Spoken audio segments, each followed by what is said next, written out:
구약성경 532쪽 열왕기상 11장 4절부터 13절 교독하겠습니다.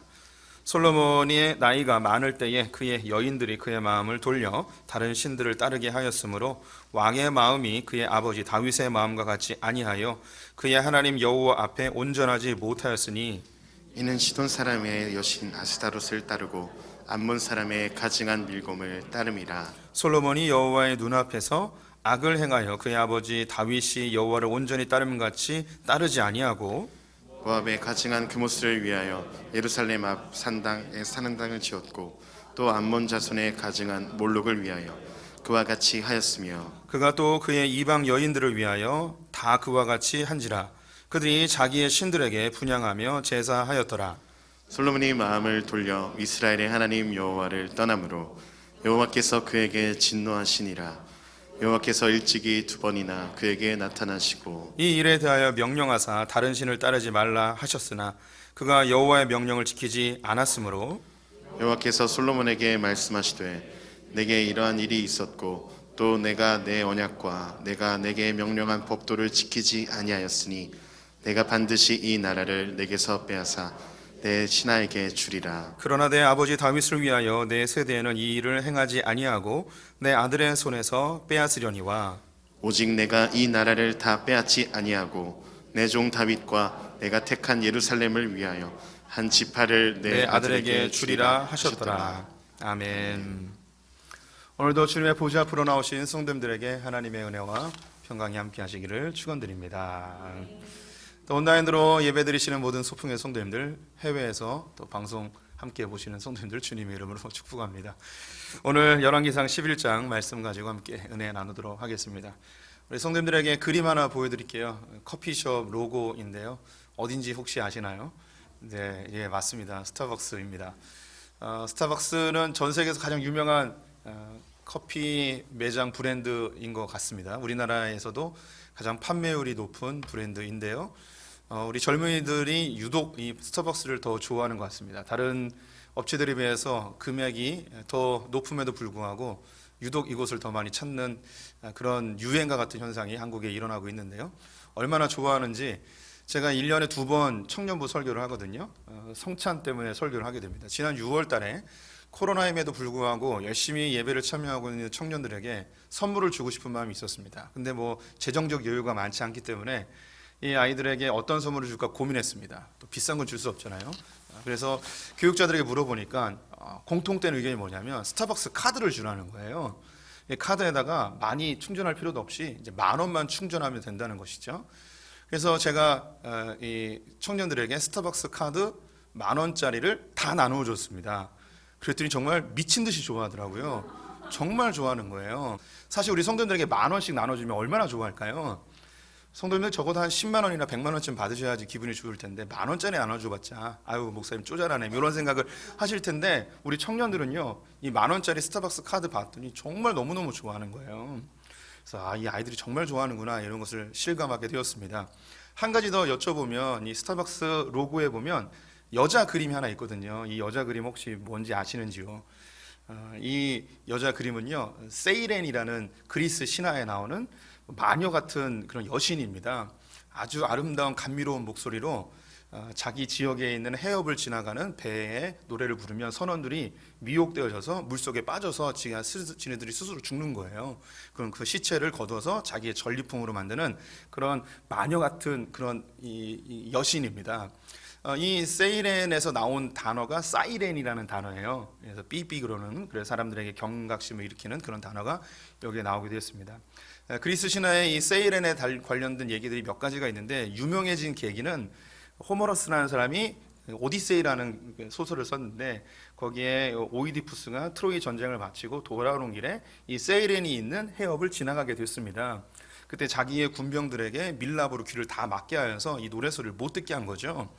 그리고 이 아름다운 소리를 이 오이디푸스는 듣고 싶었어요. 그래서 자기의 몸을 돛대에다가 꽝꽝 묶어가지고 물에 스스로 빠지지 아니하도록 아름다운 소리를 음악 소리는 듣고 노래 소리는 듣고 그 해협을 지나가게 되었기 때문에 이 세이렌이 유명하게 되어졌습니다.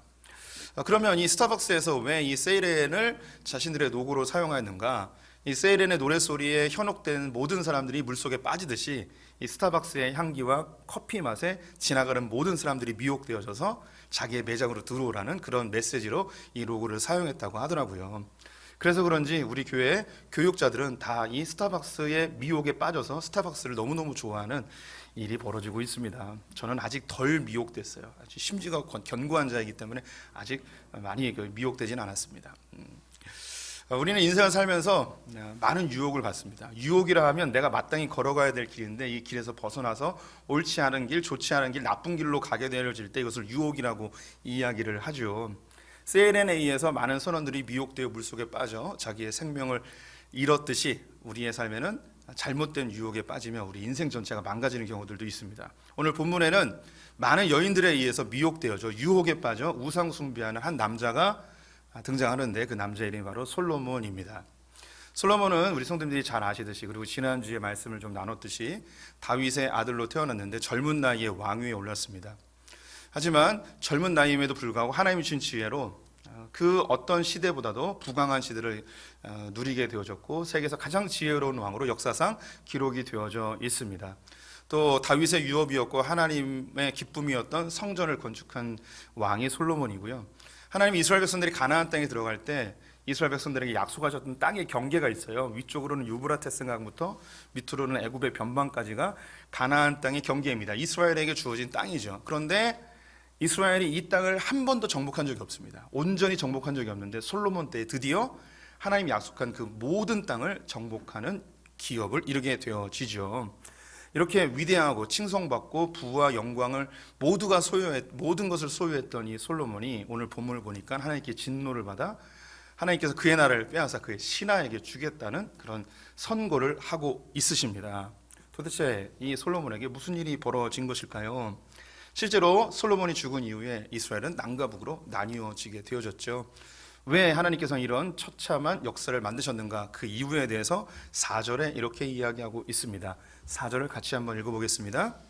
솔로몬의 나이가 많을 때에 그의 여인들이 그의 마음을 돌려 다른 신들을 따르게 하였으므로 왕의 마음이 그의 아버지 다윗의 마음과 같지 아니하여 그의 하나님 여호와 앞에 온전하지 못하였으니.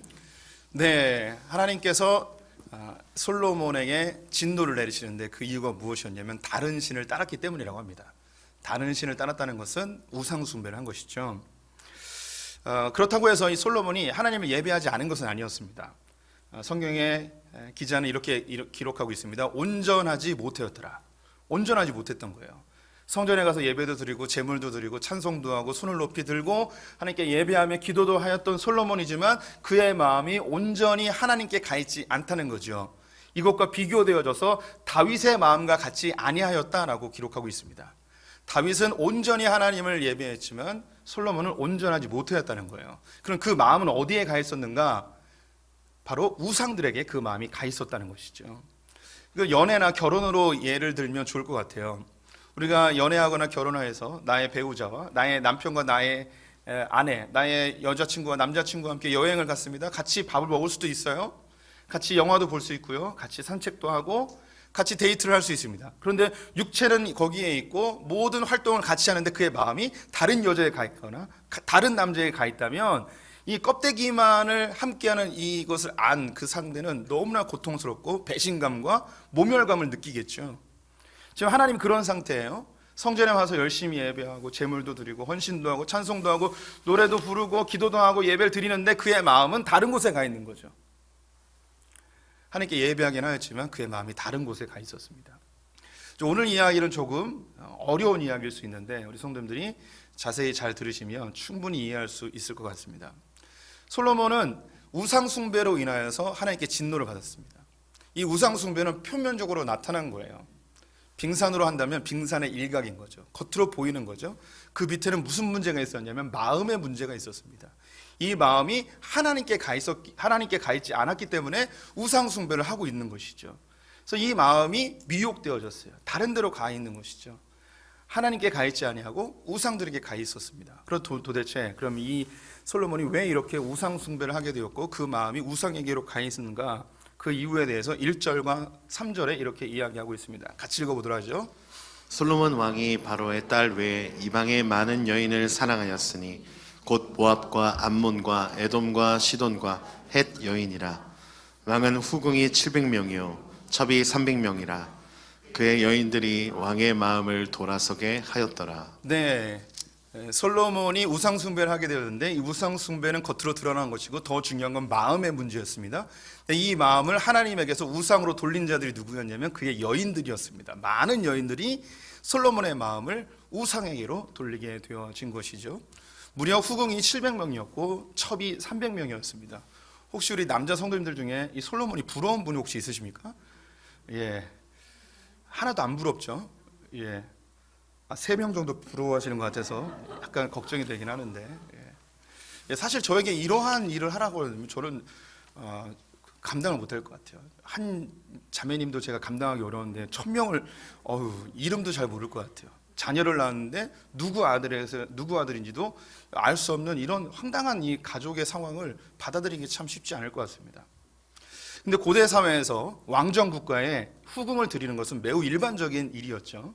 가장 표면적으로 나타나는 이유는 이 왕국을 이어갈 자기의 아들들을 만들어야 되는데 이 아들들 중에 가장 좋은 실력이 좋은 왕자를 왕위에 올리는 것이 이 왕들의 가장 중요한 업무였습니다. 그래서 후궁들로 인해서 많은 아이들을 낳는 것이 중요한 목적이었죠.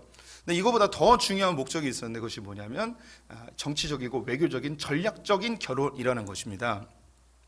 많은 나라들이 상대 적국과 평화를 유지하기 위해서 결혼이라는 것을 통하여 평화를 유지하는 경우가 많이 있죠. 솔로몬도 그러하였습니다. 이미 지난 시간에 말씀드렸듯이 솔로몬은 굉장히 불안한 상태로 왕위에 오르게 되었죠. 젊은 나이에 왕위에 올랐는데 그를 지지하는 세력들은 굉장히 약했습니다. 그의 어머니는 불륜 관계 속에서 낳은 밧세바였고 자기의 형님들은 기라성처럼 자기 앞에 엄청난 큰 위세를 자랑하며 서 있었습니다. 심지어 종교 지도자들과 군대마저도 자기의 형님들을 지지하는 상황에 왕위에 오르게 되었습니다. 그가 왕이 되어서 가장 먼저 했던 것은 당시에 가장 강대국이었던 애굽의 공주와 결혼하여서 자기의 든든한 후원군이 되도록 그렇게 정치적, 외교적으로 안전장치를 마련해 놓았던 것이죠. 더불어서 주변에 있는 많은 나라들과도 결혼 관계를 통하여 평화를 유지하게 됩니다. 모압, 암몬, 에돔, 헷, 시돈 이런 곳입니다.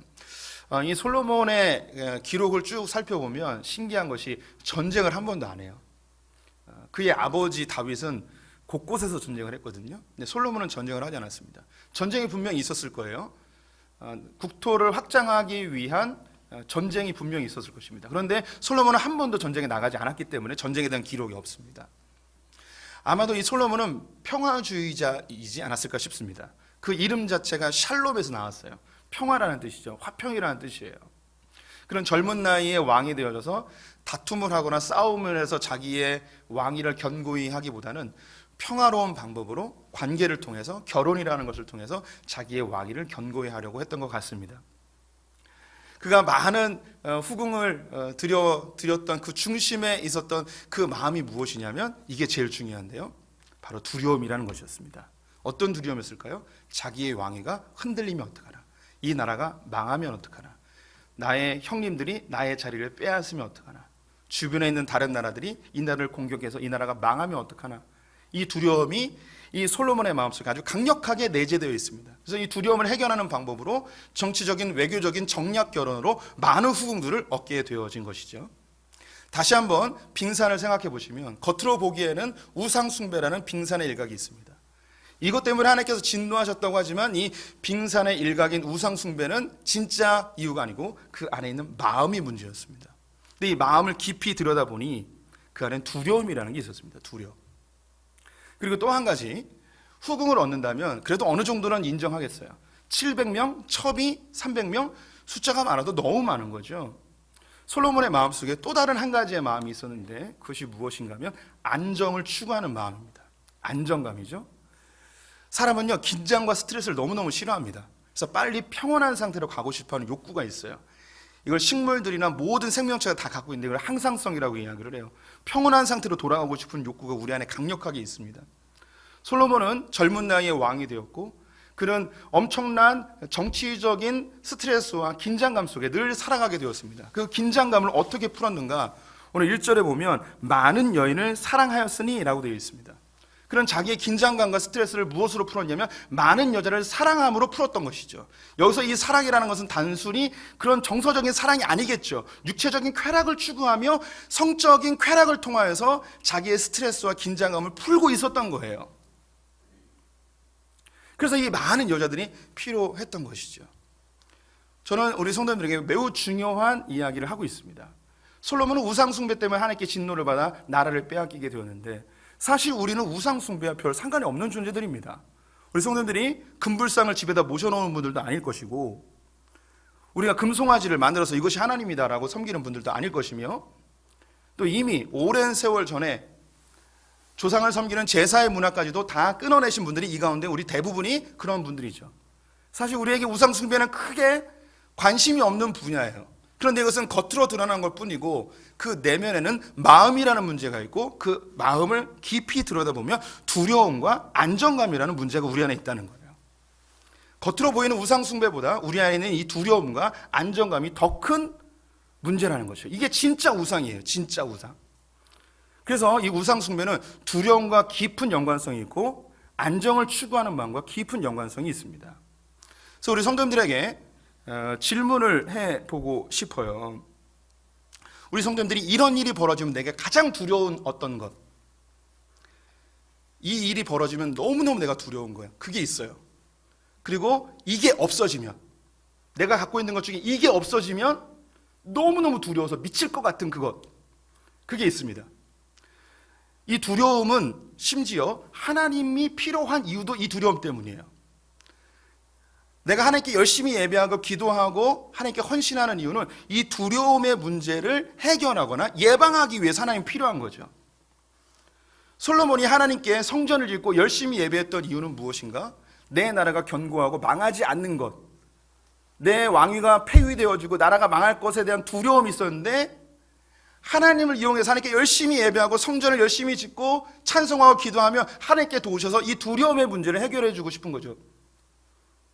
그래서 결국은 많은 여인들을 통해서 우상숭배로 이 두려움의 문제를 해결하려고 했던 것입니다.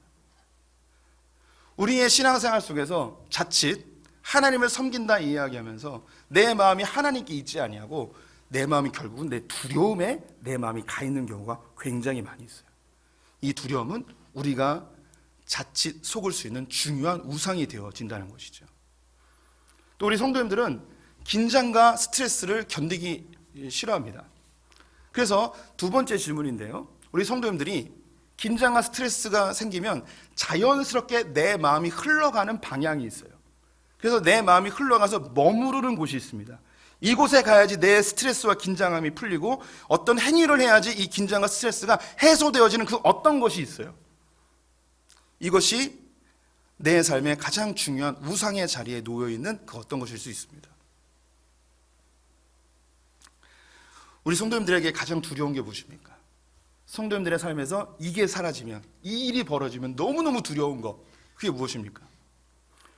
많은 분들이 돈이 없어지면 어떡하나 라는 두려움이 있습니다. 어떤 분들은 직장에서 잘리면 어떡하나 이런 두려움이 있고요. 관계가 끊어지면 어떡하나, 저 공동체 안에서 내가 소외되어지면 어떡하나, 질병에 대한 두려움, 집에 대한 두려움, 노후에 대한 두려움, 죽음에 대한 두려움, 이런 두려움들이 우리 내면 속에 있거든요. 사단은 정확하게 우리를 이 두려움을 이용하여서 미혹하여서 우리를 우상 숭배하게끔 합니다. 하나님께 마음을 두지 아니하고 하나님을 신뢰하지 아니하고 이 두려움을 해결하는 쪽으로 우상 숭배하게 하는 거죠. 이 두려움의 요소를 우리가 우상 숭배하는 거예요. 때로는 많은 경우 자녀가 나의 우상이 되는 경우가 있습니다. 자녀에게 무슨 일이 벌어질까 전전긍긍하며 살아가는 경우가 우리에게 발생하죠. 우리 성도님들이 긴장과 스트레스를 받으면 자연스럽게 흘러가는 내 정서적인 정착지는 어디십니까?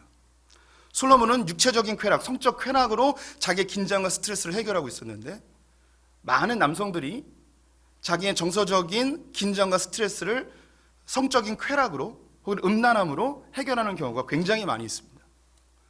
또 자연스럽게 술과 담배로 자기가 스트레스를 받으면 나도 모르게 그쪽으로 흘러가고 있는 우리를 발견하게 되는 것이죠. 여성들 같은 경우는 쇼핑으로 가는 경우가 있어요. 스트레스 받으면 무조건 백화점 가는 분이 우리 가운데는 없는데 옆 동네에 있는 것 같아요. 스트레스 받으면 자연스럽게 먹는 곳으로 가는 분들도 있고요. 홈쇼핑을 보면서 충동적으로 스트레스를 받았으니까 이 스트레스를 해소하기 위해서 이 정도는 사줘야 돼 하면서 결제를 하고 있는 우리 성도님들을 발견할 수 있게 되어집니다.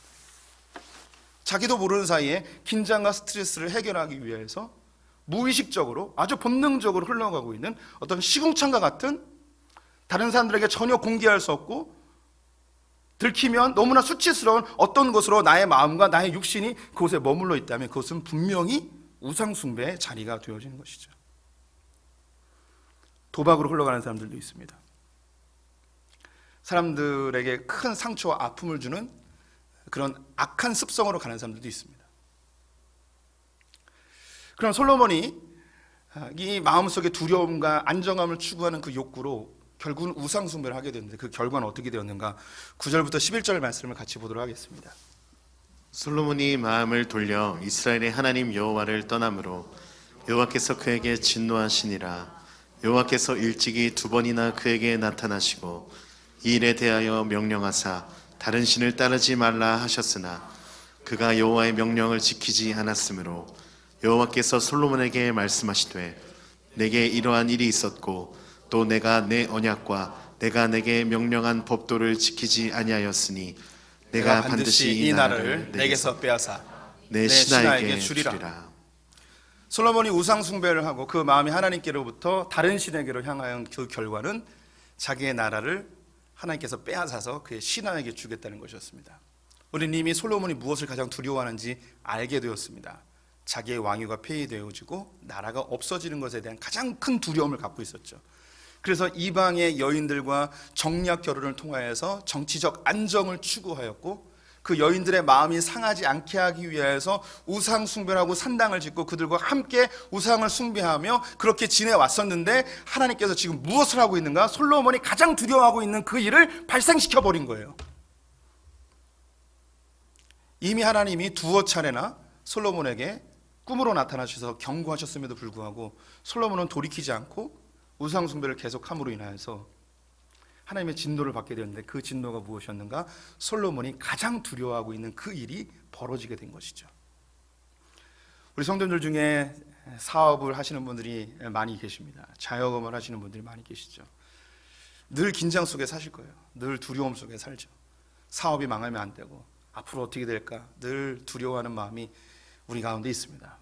저희 아버지는 뭐 크진 않지만 그런 사업을 하나 운영하셨습니다. 제가 아버지 옆에서 늘 보면 평생 긴장하며 스트레스 받으며 사셨던 것 같아요. 어음을 언제 막아야 된다, 거래처에서 돈을 못 받았다, 이런 것으로 옥신각신하며 그 스트레스를 아버지는 술로 푸셨어요. 근데 술로 풀면은 감정이 격해져서 집안에 있는 물건을 파괴하거나 험한 욕설들을 하고 자녀들에게 그것을 그대로 다 표현해내는 그런 아주 그 긴장감 넘치는 그런 가정에서 제가 자라왔었습니다. 그래서 어머니가 저에게 늘 하셨던 얘기, 넌 사업하지 마라, 사업하지 마라. 넌 공무원 해라, 공무원 해라. 근데 목사가 됐죠. 지금도 가끔 가면 목사 때려치고 공무원 해라 이런 얘기를 아직도 하시는 우리 어머니. 전 이해해요. 어머니가 얼마나 긴장감 속에 살아가는지 알죠. 우리 크리스찬들 중에도 사업하시는 분들이 이 두려움을 가지고 살아갑니다. 근데 이 두려움, 이 사업이 망하면 안 돼 라는 두려움이 이분을 어디로 이끌어 가는가? 때로는 하나님이 원치 않는 길을 선택할 때도 있습니다. 주의를 범할 때도 있고요. 하나님의 마음을 심각하게 아프게 하는 어떤 행위들을 할 때도 있습니다. 여러 가지 접대나 또 거래처와의 관계 속에서 그들의 마음을 상하지 않게 하기 위하여 하나님의 마음을 오히려 상하게 하는 그런 일들을 할 때도 있죠. 그렇게 나의 사업을 망하면 안 돼 하면서 그 두려움에 이끌려 인생을 살아가는 결과 저는 목사이다 보니까 많은 경우의 수를 보게 되죠. 놀라운 것은 하나님께서 그 사업을 실제로 망하게 하실 때가 있어요. 망하면 안 돼 하면서 그 두려움에 이끌려 하나님께로부터 점점점 멀어졌는데 자기가 정말 두려워했던 그 일이 벌어지고 마는 거죠. IMF에 의해서, 코로나에 의해서, 다른 외부적인 상황에 의해서 망해버리는 거죠. 그런데 이 사업이 망하는 것뿐만 아니라 더 안타까운 것은 하나님과의 관계도 다 깨어져 버렸다는 거예요. 직장 내에서 이 직장을 잘리면 안 돼, 내가 정년이 될 때까지 이 직장을 다녀야 돼라는 그런 두려움 속에서 직장 생활하는 분들이 우리 가운데 있을 수 있어요. 얼마나 긴장감 속에 사는지 저는 다 이해하지 못하지만 충분히 공감은 할 수 있습니다. 직장 내에서 원하지 않는 그런 회식 자리도 가야 되고 거래처도 가야 되고 이런저런 일을 하다 보면 하나님이 원하지 않는 길로 가게 되죠. 그 이유는 한 가지예요. 두려움이죠. 잘리면 안 되는 거죠. 그런데 참 놀라운 게 시간이 지나면서 정리해고 때 내가 그렇게 충성했는데 내가 제일 먼저 잘리는 경우가 발생하는 거죠. 내가 가장 두려워하는 그 일이 발생해 버립니다. 근데 더 안타까운 것은 그런 과정 속에 두려움 때문에 하나님을 멀리하였는데 하나님과의 관계까지도 다 깨어져 버린 경우가 있는 거예요. 우리는 대학이 인생의 가장 중요한 관문인 것 같긴 합니다. 그래서 좋은 대학을 가는 것이 우리의 최고의 목적이고 그 대학에 떨어지면 내 인생 전체가 망가지는 듯한 그런 두려움 속에 많은 학생들과 부모님들이 전전긍긍하고 있습니다. 그래서 그럴까요? 고등학교 3학년쯤 되어지면 교회 안 나오는 것이 한국 교회의 문화처럼 형성되어진 안타까운 시대를 살아가고 있습니다. 중학교가 들어가는 순간부터 중간고사, 기말고사가 되어지면 두세 주는, 한 달 정도는 교회 안 나오는 것이 마치 불문율처럼 되어져 버린, 담당 교육자가 그 가정에 왜 교회 안 나왔냐고 전화도 못하는 그런 한국의 문화로 이미 고착이 되어져 버린 시대에 살아가고 있습니다. 그런데 안타까운 것은 무엇인가? 그 사람들이 그렇게 두려워하던 그 대학에 떨어진다는 거예요. 자기가 원하는 대학에 가는 사람 제가 거의 못 봤습니다. 대학에 떨어진 것뿐만 아니라 하나님과의 관계도 다 깨어져 버려 있다는 거죠. 청년들은 연애를 시작합니다. 내가 좋아하는 그 오빠, 그 여자로부터 거절당할까 봐, 관계가 끊어질까 봐 두려워요. 근데 그 상대편이 교회를 안 다녀요. 근데 내가 교회를 가는 것에 대해서 거부감을 가지고 교회에 좀 나가지 말라 하고 교회에 너무 깊숙이 들어가지 말라 하면서 나의 신앙에 대해서 간섭을 합니다. 끊어내지 못하죠. 왜? 거절당하면 어떡할까? 두려움이 밀려오는 거예요. 이 두려움에 이끌려서 가게 되어지죠. 이런 경우의 수도 많이 보았습니다. 대부분 다 깨져버립니다. 이성관계, 연애에서 깨진 것뿐만 아니라 1년, 2년에 하나님과의 관계에 소홀했던 그 시간 때문에 하나님과의 관계도 다 깨어져 버리는 일들을 보게 되어지죠. 참 신기한 것이 내가 가장 두려워하는 그 일은 왜 그리도 잘 일어나는지요. 우리의 인생 속에서 이 두려움에 이끌려가는 이 인생을 요한일서에서 뭐라 이야기하냐면 두려움에는 형벌이 있다라고 되어 있어요. 이미 있는 거예요. 두려움에 끌려다니면 내 마음은 이미 지옥이에요. 내가 자유롭게 선택하지 못해요. 어쩌면 우리 인생 전체는 이 두려움과 싸워야 되는 거죠. 두려움은 엄청난 우상 숭배가 되어지기 때문입니다.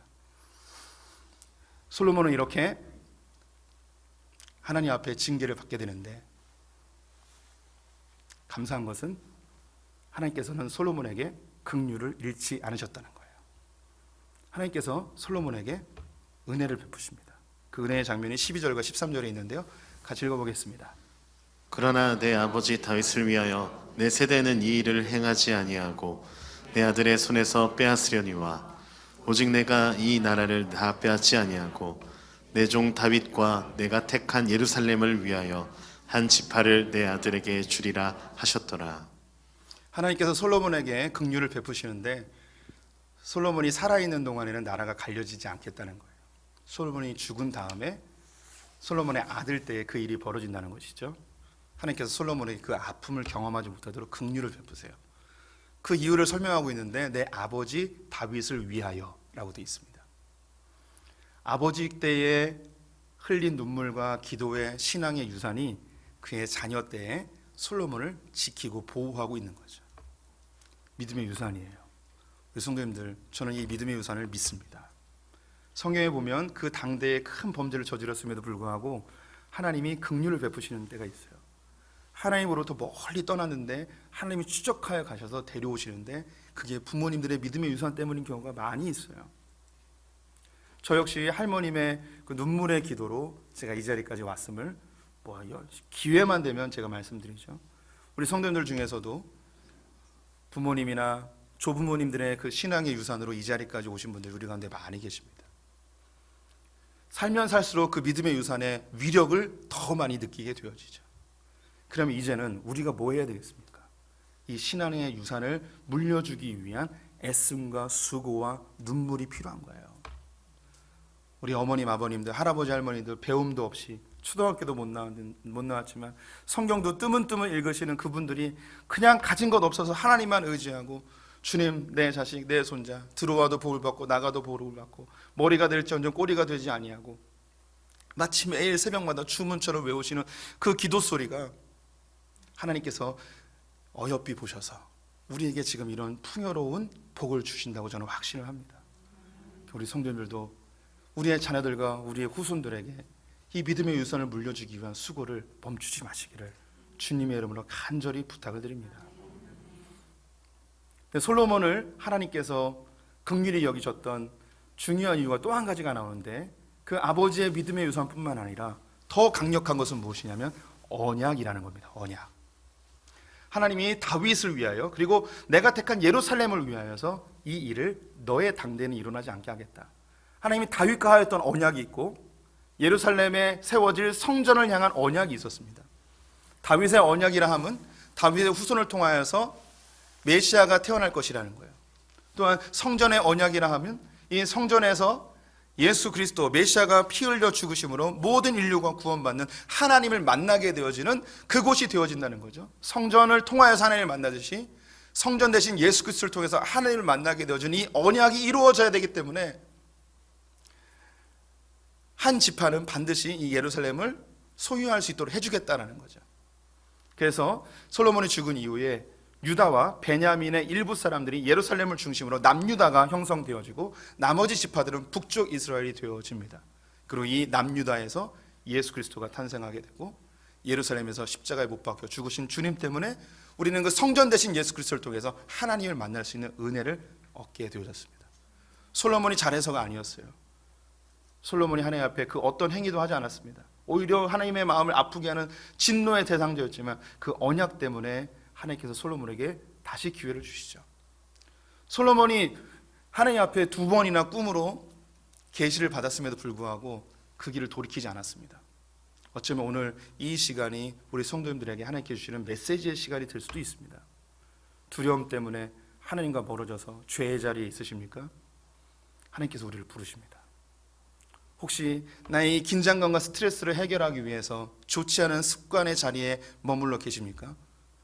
이미 여러 차례 주님께서 경고를 주셨고 혹은 수치감을 느끼는 그런 상황까지 놓였음에도 불구하고 여전히 그 자리에 머물러 있다면 오늘 이 시간이 우리 성도님들로 주님께 돌아오게 하는 또 다른 메시지의 시간이 되리라고 생각이 듭니다. 때론 우리가 이렇게 반복되는 죄악이나 반복되는 실수, 반복되는 유혹에 넘어지는 나를 보면서 너무 내 스스로가 자괴감이 들고 내 자신이 믿고 인생을 살 가치도 없다고 생각하는 그런 고통 속에 살아가는 분이 우리 가운데 있을 수도 있어요. 그런데 걱정하지 마세요. 새 언약 되신 예수 그리스도께서 우리 성도님들의 과거와 현재와 미래의 모든 죄를 다 도말하셨습니다.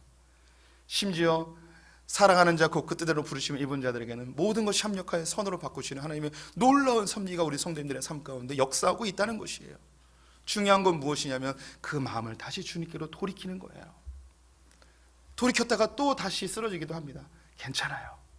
주님은 우리에게 70번에 7번이라도 용서할 수 있는 준비가 이미 되어 있는 분이시죠. 사단은 우리의 실수나 우리의 두려움이나 안정을 추구한 악한 습성들을 걸고 넘어지며 너는 쓸모없는 인생이야, 너는 죽어야 돼, 하나님 너는 이미 버렸어라고 우리를 정죄하고 우리를 심판한 자로 이끌어가지만 그 어떤 것도 하나님과 우리 사이를 끊을 수 없음을 성도님들 신뢰하셨으면 좋겠습니다. 우리 로마서 말씀 읽으면서 설교를 마무리해 볼게요. 같이 읽어보겠습니다. 그러나 이 모든 일에 우리를 사랑하시는 이로 말미암아 우리가 넉넉히 이기느니라. 내가 확신하노니 사망이나 생명이나 천사들이나 권세자들이나 현재일이나 장래일이나 능력이나 높음이나 깊음이나 다른 어떤 피조물이라도 우리를 우리 주 그리스도 예수 안에 있는 하나님의 사랑에서 끊을 수 없으리라. 그 어떤 것도 그리스도 예수 안에 있는 하나님의 사랑에서 우리 성도님들을 끊을 수 없습니다. 다시 주님께로 돌아갑시다. 우리 찬양하겠습니다.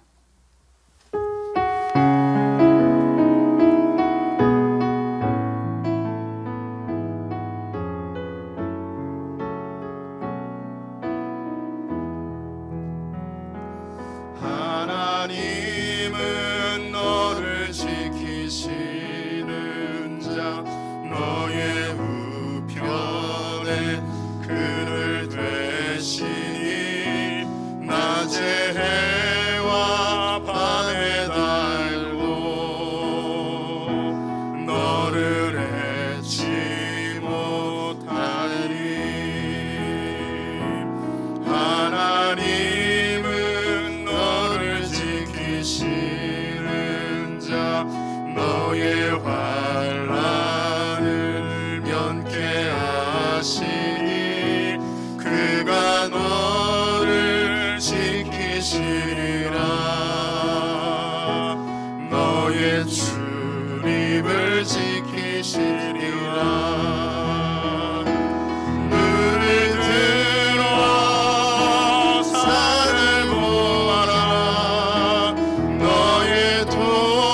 만드신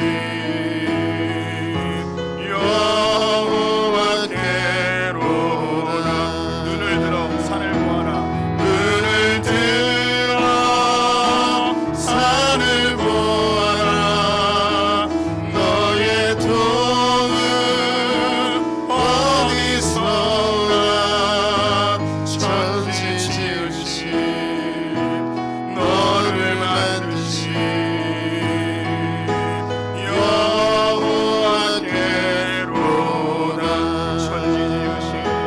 천지 지으신 아멘. 너를 만드신 여호와께로다.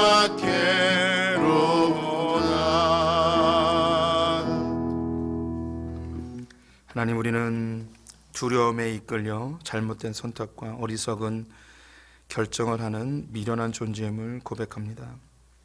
두려움에 이끌려 하나님보다 이 두려움을 해결하기 위하여 우상 숭배하는 존재임을 고백합니다. 긴장과 스트레스가 생기면 나도 모르게 내 육신의 쾌락을 쫓는 마음의 안정감을 위하여 나도 모르게 죄의 습관으로 향하는 어리석은 존재임을 고백합니다. 주님, 우리를 긍휼히 여겨 주시옵소서. 주의 십자가의 은혜로 우리를 덮어 주시옵소서. 우리의 마음이 주님께로 향하길 원합니다.